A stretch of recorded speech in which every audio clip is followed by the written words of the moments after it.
Hello and welcome to week 2 of Stars Without Number. Ardent, Scott was just regaling us about the Will's bachelor party and how it sounded terrible. No. Will's bachelor party was amazing. It genuinely was. I had a fuck ton of time. I don't know what you're talking about. A fuck ton of time? I think it's just your very Scottly nature, and it's why we get along to just complain first. Yeah. That's true. That's true. It's quite a British trait, actually. It's a very British trait, actually. You say the negative thing first. Yeah. But then you talk about I'm sorry, but Will got sexually assaulted by the owner of a brewery. A large brewery and restaurant. Excuse me? I don't know if this is necessarily appropriate to Twitch. No, it's legit. Hashtag me too. Yeah. Okay. Well, I mean, maybe that's a little far, but no, legit elbow deep down his shirt, groping and legit happened. That sentence could have gone any which way. Yeah, I heard elbow deep. I was like, abort. Maybe it's just me and Neil of sexual deviancy. She was having us remove together. clothing, it was, but it was for alcohol, so it's okay. Oh yeah, you did tweet about this. You were quite excited about it at the time. You said she was. It got weird. It got weird. It started off. It was already weird when you were taking clothes off for alcohol, Scott. We don't want to take up too much of Ollie's time. But me and the kid at first were this is why the people are here. Don't pretend it's otherwise. They want to hear about your alcoholic prostitution. So it started off with woman comes up to me, offers me a drink. I'm like, no, but it's his bachelor party. And so she goes over to him. She's like, let's go, girls. It goes over to him. And so me and the kid next to me are just laughing. We're laughing about it and things. And then eventually the kid starts, he's like, it's getting a little weird. I was like, no, this is awesome. A little bit later, he's like, it's getting pretty weird. I was like, it's a little weird, but no, it's awesome. He's like, no, this is really weird. I'm like, yeah, it's pretty weird, but that's what makes it awesome. And then a little bit later, I was like, nah, this is pretty weird. It was really weird. It was The worst part was she does it, then she goes, "Oh, you're a hairy one, aren't you?" Oh, dear. I'm like, "Yeah, I am. I am a hairy one." It was pretty awesome. Okay, hairy and non-hairy people. Why don't we start with a little recap of what happened last week? Well, yeah, let's not recap more of that. Let's not give Will proper PTSD here. Yeah, exactly. So. Last week, the campaign started with with your ship, the Magpie, coming in from a job and quickly taking another. Although your ship, the Magpie, takes on these kind of odd jobs that are essentially, very relatable to adventuring work and something like D&D. But in this sort of setting, it's not a thing people do. You are the ship that does it, which is why you get these odd jobs. But it turns out the job that you're taking when you actually got to Shield Station to look about it a bit more. It has relations to aliens, it has relations to Lunans, which are, while still human, have a very, very different culture and whatnot. So they're essentially alien for all intents and purposes. They're very heavily human. If you ever got your hand on one, Mr. Medical Officer Jason, you'll be able to check for yourself. Oh my god, no. They have to consent. And unless they don't have capacity. I was going to say, unless they're dead. Oh, whoa. Dude. Unless they're dead people can't say no. It's a fact. I wasn't listening to this conversation. It cannot happen. So, to do this That's job... That's actually a 3.0-ism. If they're dead, they fail saves. Like to polymorph someone or levitate someone or something? They become an object. Corpses are objects. You can own them. All right. Excuse me. So you ended up heading off to somewhere where this conversation is very appropriate, to a pirate-owned city. And by that I mean it's a pirate-friendly city. It's where a lot of the pirates in this, galactic neighborhood come to refuel, restock, and to stretch their legs when they're not, on a ship at all times. So this city has a very different atmosphere than you've ever been, and you're looking for remnants of the ship called the Pascal that went through here, which you're trying to look for. And actually, Mr. Davis Nielsen worked out that it was here, and that someone hid all record of it, but they didn't hide it brilliantly enough for him to stop. For him to find, he eventually found the shadow of the data. And it turns out the people who at least seem to have hidden it a gang by the name of the Frozen Stars, basically ended up a group of their gang members followed you all followed Davis separately, but you all together now into a hangar to basically interrogate him, and they just pulled a knife on him, and Davis pulled a pistol on her. So we're going to start off with initiative. Now, don't roll initiative yet. I forgot it was initiative. Oh my god, this is intense. I know, literally starting with combat. Oh, no. Scott's like, I could have a little bit of like a little like nap at the beginning, warm up. No, you're starting hard today. I will say, if we get TPK'd, there is no session today. It just it's gone. The campaign over. No, we'll just continue talking. That's actually what we would do. Creation. But while you're doing, before you do initiative, let me set the scene again so that you can all visualize it. Davis walked in from, let's say, the north. From the north side. This is a hangar. This is hangar 11. Your ship is in hangar 13, which is essentially outside of this chamber across the hall. This space dock has big freaking warehouse-sized rooms that your ships land in, and then they close they don't even necessarily close the doors outside, but they can if they need to. He walked in from that side, and the 5 Frozen Stars members followed him in from that side. All of them are... 5 of them? There are 5 of them. All of them are typical gang member affair. They are wearing clothing that could constitute some level of armor. They're sort of metal bands in what they're wearing. They're very... they're mostly... They're all women. And they are very proud of the fact, they have almost like sort of boob plate thing going on. They have, bits of skin showing, tattoos all over their body, crazy hair. They don't appear to have much weaponry on them, but one of them has just pulled a knife on Davis, because there is Davis and Donnie right by a crate. Davis, I think you already pulled your gun on her. I had also, I believe... Yeah, you basically readied for combat. Yeah, we'd also unholstered. And there's one right beside Davis. The rest are in a little bit of a clump, sort of around the crate, but not right next to the crate. You need to move from there to get to it. And one of them is currently sort of brawling a little bit with one of Donnie's bodyguards. Donnie is hiding behind the crate as best as he can. He's a bit of a portly chap. It's a big crate, but...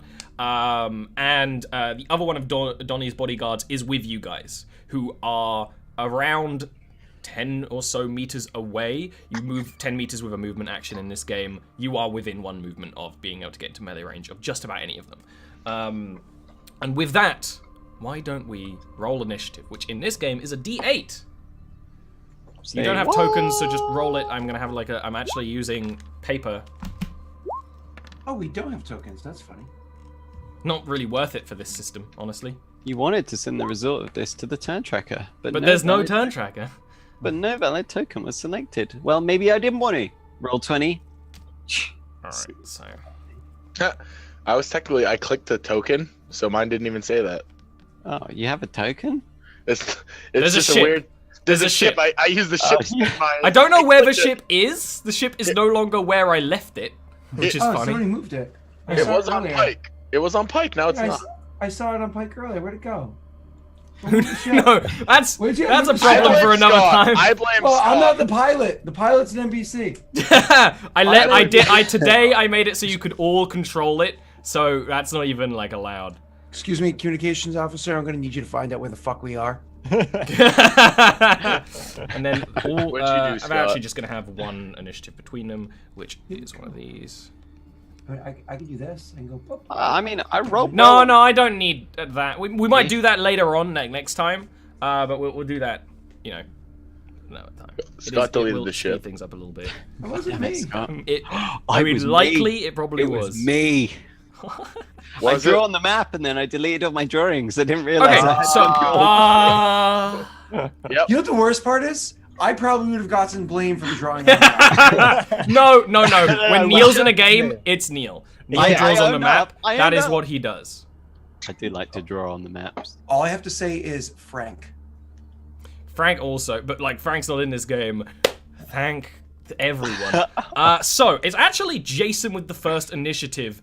You see Davis always in a threatening situation. You already pulled your pistol. You're kind of like itching for combat, though Jason, I imagine, is not a man who likes being in combat. He does have those combat instincts. He was trained in it. Yeah, well, I mean, a knife was drawn, so he drew his pistol. He wasn't like actively aiming it, but it was. It's drawn. You're in like. Yeah. You've already done like two hands aimed down. You know. Yeah. So your initiative is first. So stars of outnumber combat. On face value, very similar to D&D. You have a movement action. You have a main action essentially. If you wanted to move, you could move up there. You could also move sort of into cover because this area, like I said before, this was where the Pascal was. There's another ship here now, but you could run into cover in like the legs of this ship, or you could run into cover in any one of the crates. If you wanted to take cover, it would give you. They would have a debuff to attack you. Essentially, how it would work. So, can I shoot and then move? Yes. And is taking cover an action? You know what? Let me check.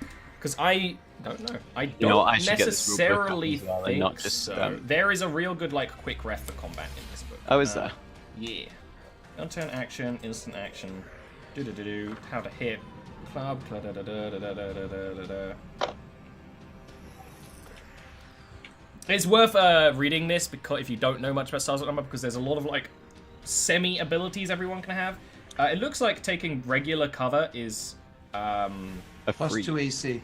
yeah, it's plus 2 AC essentially. But I'm gonna do -2 to hits because it's a lot easier. It's just situational. If you wanted to then go prone, that would be a different thing altogether, which is an on-turn action, which I think means takes your entire turn. Okay. No, an on-turn action is just something. Oh, it's very quickly. So Yeah. yeah, if you wanted to also go prone, but you actually have a minus modifier to shoot while you're prone, Yeah, I I believe. didn't want to go So On turn's like a bonus action, Yeah. but it's only limited by what the GM says at the moment. So like you can have like infinite of them, but the GM can be like, dude. yeah. those- So essentially, getting into combat, getting into cover is one of those because it's like a separate thing, but it would be part of your movement. So in this situation, you could just shoot, run into cover. That's basically what I want to do then. All right. So on your sheet, you should have an attack roll for your pistol. Yep. Here we go. First attack roll ever. Who are you shooting at? me. The one with the knife. The one with the knife. The one with the knife. So that's Get a on, great Mike. hit. Get on. That's a real good but hit. You fucked up. Hold on. Does it always roll attack roll and damage at the Yes. same time? You can't not do that? Nope. No. That's Oh, and it automatically deducts ammo, but it doesn't on the sheet. Okay. Okay, that's interesting. Also, so 3 damage actually, because the way that it works for characters in this kneecap game is that they have. That would have been a separate thing. Yeah, you would have I to know. like It's declare aimed beforehand, for have a specific debuff. parts, But basically, the way monsters work in this game, they have hit dice just like you guys, and these are essentially regular people. A hit dice is a d6. You shoot at this ganger while they're they're like putting the knife to Davis's neck, essentially. In that moment where Davis hasn't quite reacted yet, there's just a loud bang, and she just falls to the ground with a large hole in like her neck, shoulder area. And that is when the rest of the NPCs have to make a morale check. And this fight may have ended just as it began. Ollie, Yeah. 3D dice, yay or nay? Yay. Always yay. Everyone make sure you have 3D dice turned on. Thank you, sir. Oh, do we? Oh, okay. Yeah, because the way it works in Roll20, which is super annoying, Yeah, it's like can you have can to I enable turn it. them on? Yeah, but I don't want to have to roll them myself. No, yeah, it Correct. does it Oh, automatically. no. It's just, even though I have it all of it turned on, it doesn't turn it on your end, which is kind of dumb. I should be able to choose it for a game. No, the only one that's kind of dumb is Neil, because he's the only one that didn't do it prior. I mean, that's Neil. Oh, this is where I'm trying. So sorry, first time running Stars of Number Balls and Combat. strikes, man. Sorry, morale. Roll this. I'm gonna open that curtain, make it a little bit brighter in here.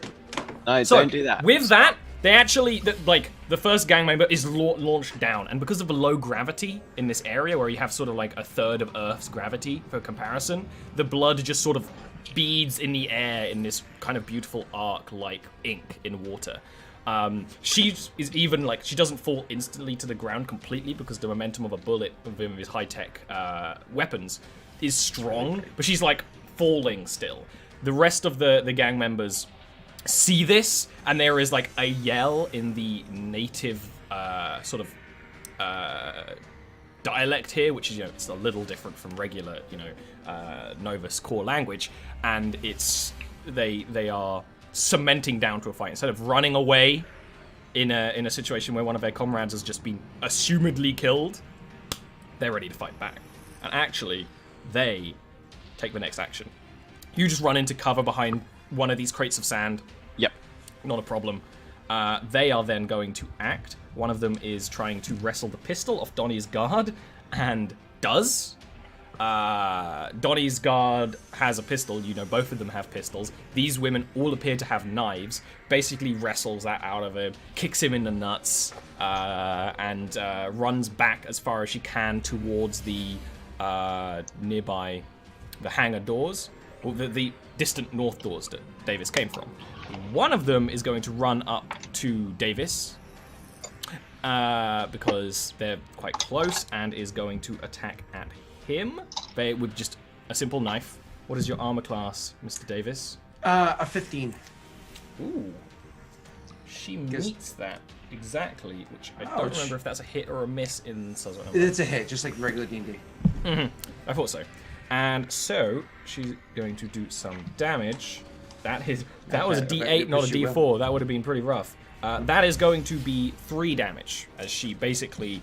it's one of the things where she sort of goes to stab at you. You react quick enough to notice the new target, and sort of she maybe grazes your side. This isn't a full stab in the gut yet, but there's definitely that little moment of fear and feeling of blood being drawn stings past you.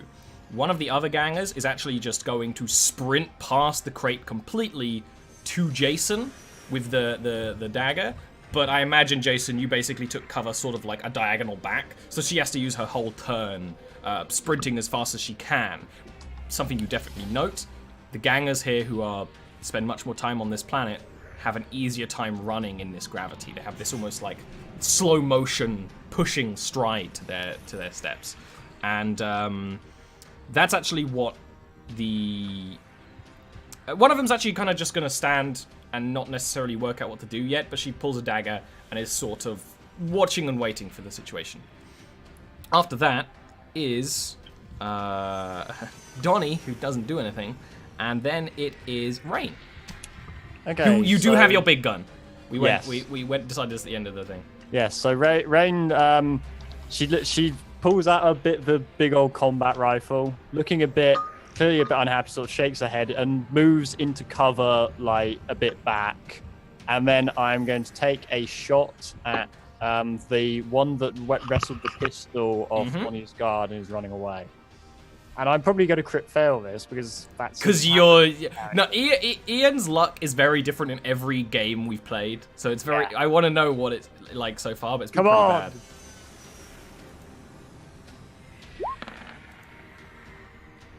Hey, Nice. That's good. Oh, that's a great hit. Oh, that's dead. one of the things where you something you should know. You would kill me, Ian, is that with that gun you can burst with it, which gives you a +2 to hit, and I think not a +2 to damage. I don't think.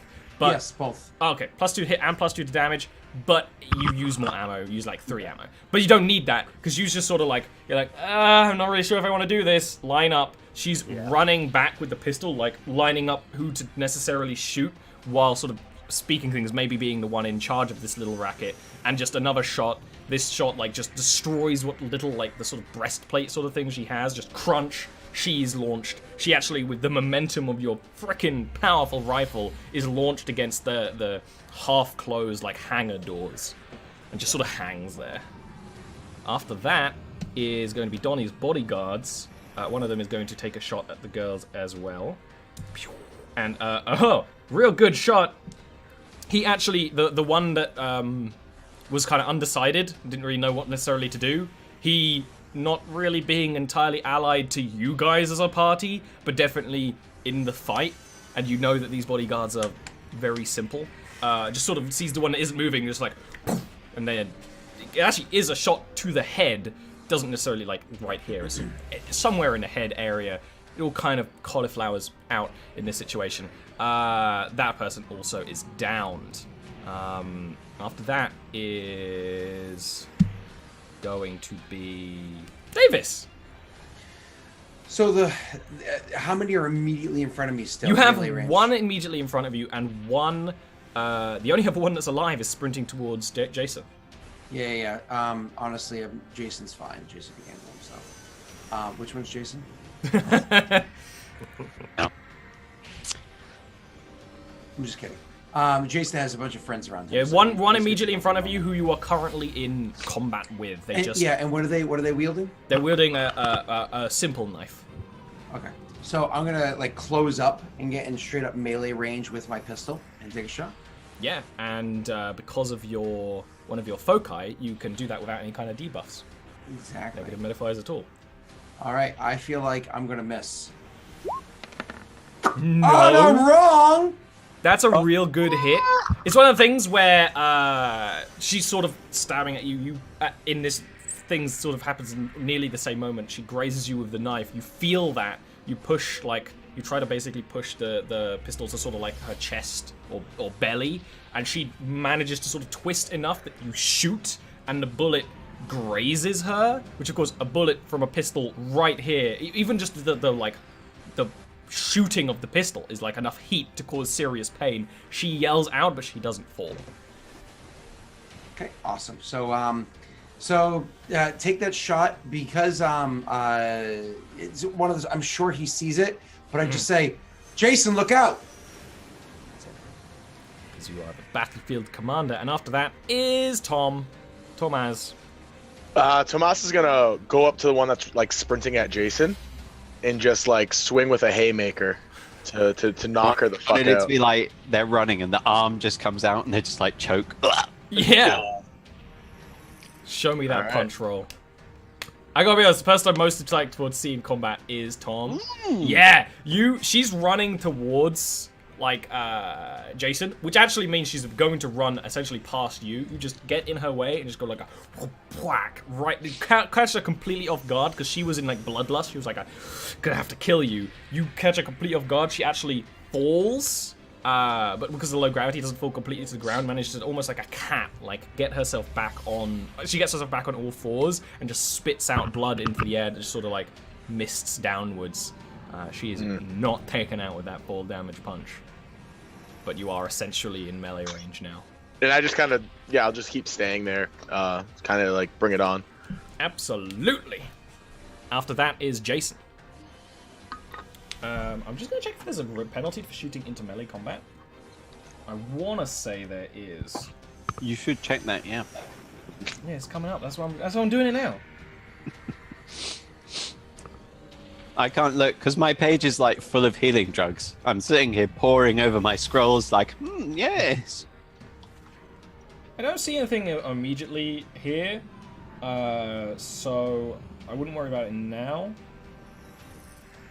I think if it was longer range, I'd probably put like a minus modifier to it, but in this situation, you're pretty close to her. Cool. And it's more of a punch fight than a In that dance case, of blades. Thomas punches her. She backs up, and when she backs up, before she has a chance to go forward, I'm gonna take a shot. Yeah, when she's like on the ground. There it is. It's one of the things where you take a shot. Jason, you are not used to this low gravity. You've actually spent a lot of time on low gravity worlds, but in facilities with way better anti-grav facsimiles than this. So you don't expect the way she moves. You just take a shot and it would skim across the ground somewhere. Do you want to do anything else? Are you happy with cover? I think that means you're happy with cover because you are eating some sushi right now. Yeah. After that is her. She is going to. Actually, I need to check. Because it's similar to D&D, you can't just leave melee combat. You need to make. I think you have to use your main action to do so. Yeah, Yeah. disengage. Otherwise, you're provoking an opportunity. Yeah, I don't think it's called disengage, but effectively. It's like making a fighting withdrawal. Yes, that's forward phrasing. Yeah. yeah, you get a free melee attack if she doesn't do that. She doesn't want that to happen, so she is going to try and knife Tomaz. And Tomaz, what is your 16. she like tries to like dash at you with the knife, like pushing off the ground, like actually full like knife at you. And it's one of the things you just sort of do like like push her out of the way, and even use the low gravity against her to ruin her momentum completely. She completely flubs it up. But the person who won't flub it up is the one who's currently in a bloody battle against Davis, who is also just going to try and knife you. But why am I even saying that, Tomaz? Because you take 1 shock damage. Wait, Perfect. what type of armor are you wearing?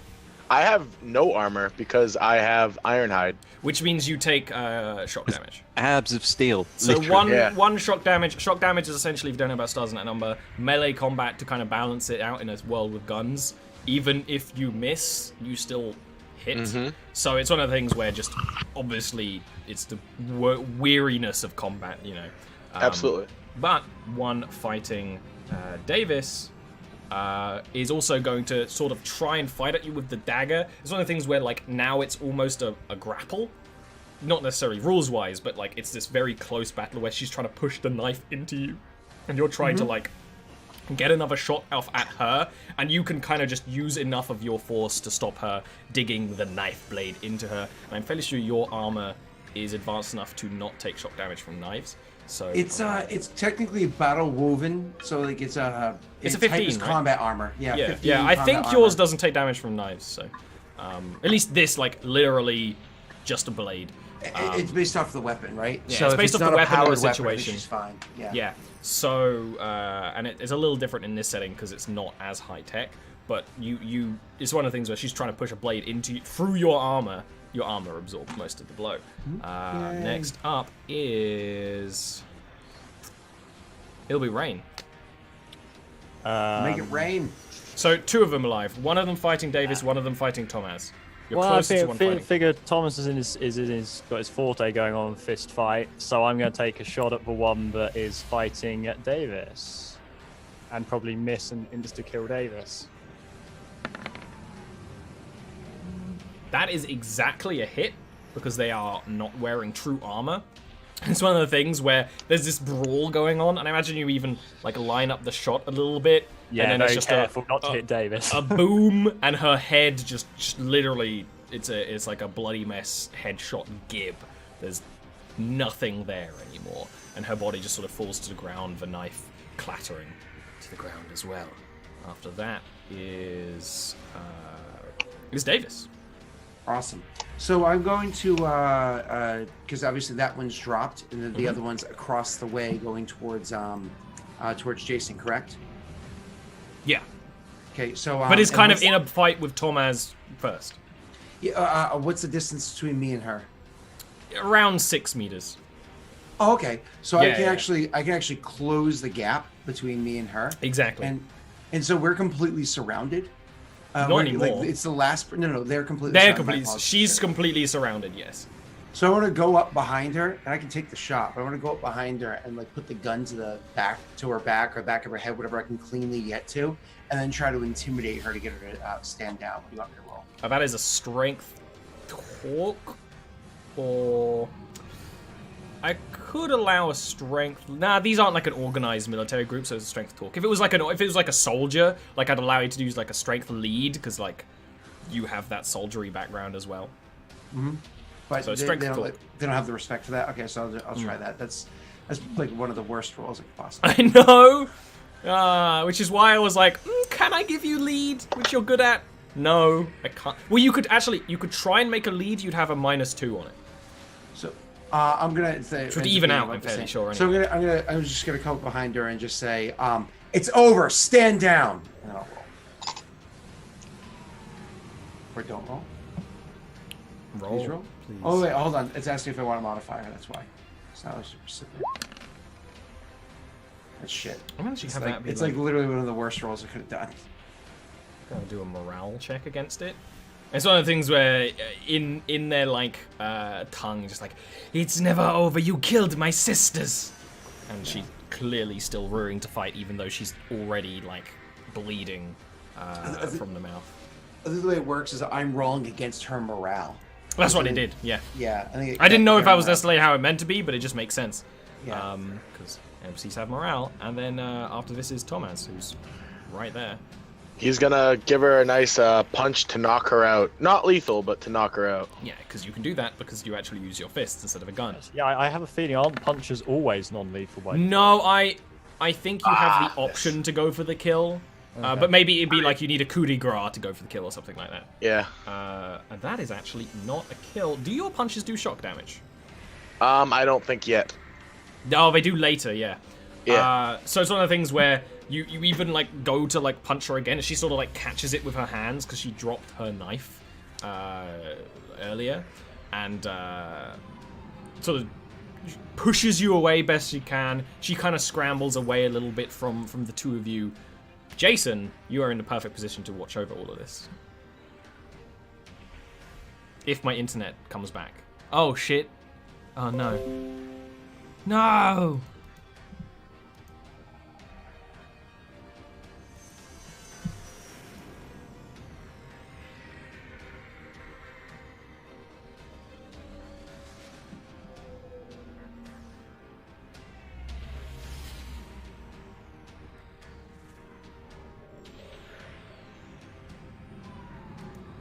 I don't know if I'm still up, but the Discord, everything did crash. So let me just tell me if I'm alive.